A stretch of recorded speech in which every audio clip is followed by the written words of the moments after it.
Et mon but, c'est de faire progresser les vignobles, les vins.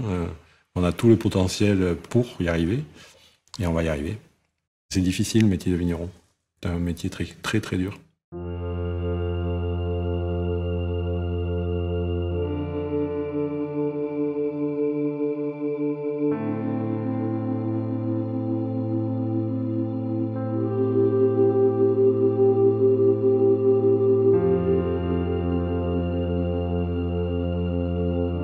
Ma passion pour le vin, elle m'a été donnée par mon mari. C'est vraiment une rencontre, un coup de foudre pour lui, pour les différents terroirs de Bordeaux.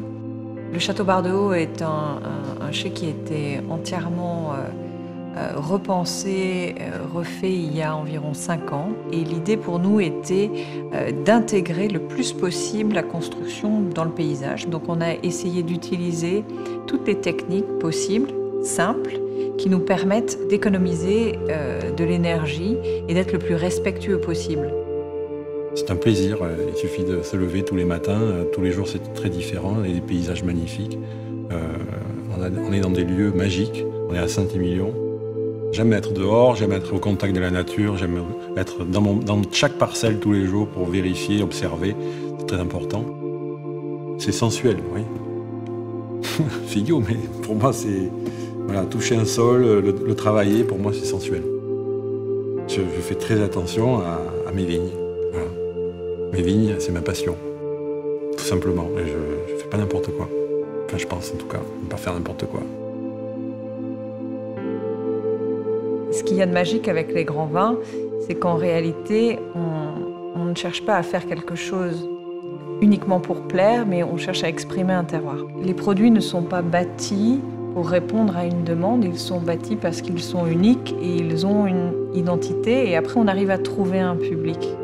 On assemble ici à Bordeaux des cépages, en l'occurrence à Clos-l'Église, Bardeux et Poésie, on assemble du Merlot et du Cabernet Franc. Et donc on arrive à avoir des produits complexes, mais surtout des produits qui évoluent dans le temps. Et ça c'est magique.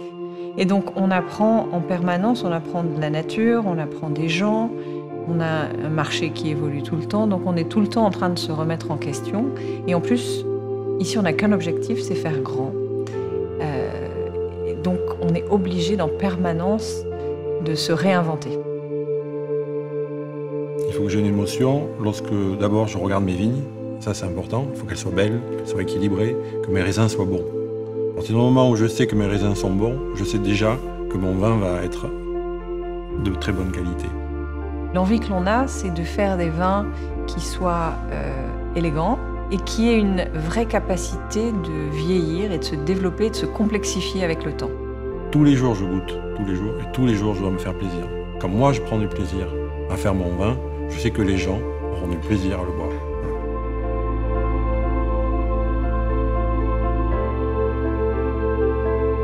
Mon but, c'est que Bardeux devienne un premier grand cru. Mais on n'y arrivera que par le travail. Les efforts, pour moi, sont toujours récompensés. C'est le travail d'une vie. Notre terroir, c'est notre richesse. Donc il faut le préserver et on veut le passer à notre fils Louis, le transmettre. Donc ça, c'est très important. Il y a les fruits de meilleure qualité possible pour le vin, mais il y a aussi cette notion de transmission.